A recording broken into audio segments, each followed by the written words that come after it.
De son vivant, il a marqué l'histoire de la musique andalouse au Maroc. Feu El Hadj Abdelkrim Rais est une figure de proue de ce répertoire. La notoriété du maître a dépassé les frontières pour briller là où il faisait rayonner le patrimoine musical andalou.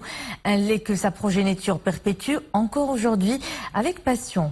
Un musée porte son nom à Fès, sa ville natale.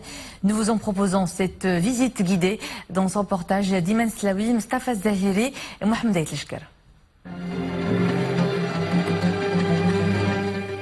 Fès a toujours été liée à l'art de la musique arabo-andalouse. Et c'est justement cette cité millénaire qui abrite le musée du doyen de cette musique, Feu El Hadj Abdelkrim Rais, ici, dirigeant l'orchestre de la radio marocaine.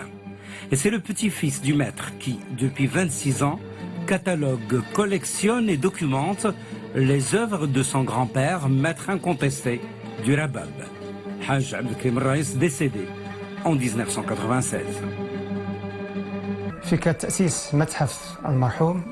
L'idée de création d'un musée au nom du défunt est en gestation dès 1994, donc 2 ans avant le décès de Abdelkrim Rais. Depuis, j'ai rassemblé toutes ses œuvres pour créer ce musée.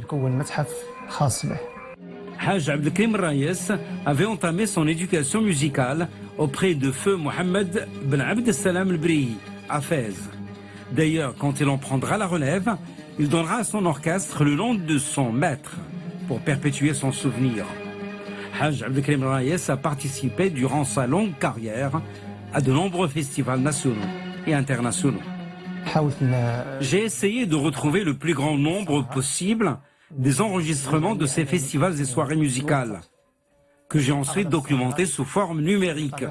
On doit notamment au défunt l'enregistrement intégral de l'anthologie de la musique andalouse, avec l'appui du ministère de la Culture. Et parmi ces œuvres, citons notamment Noubat Al-Hussein, dont il a contribué à la réalisation de la transcription en notation occidentale avec l'aide de son élève, un certain Mohamed Briouel.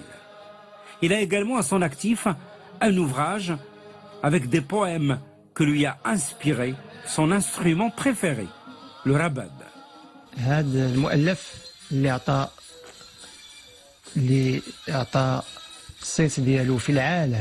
Cet ouvrage, accueilli avec beaucoup d'admiration dans le monde entier par les passionnés de la musique andalouse et par les chercheurs.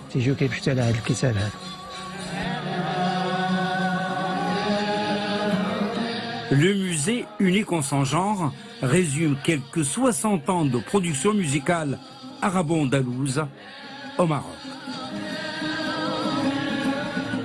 Et sur ces airs andalous, on se quitte. L'info est de retour à 21h. Et demain, c'est Nesrine Alda que vous retrouvez pour le 19h. À bientôt.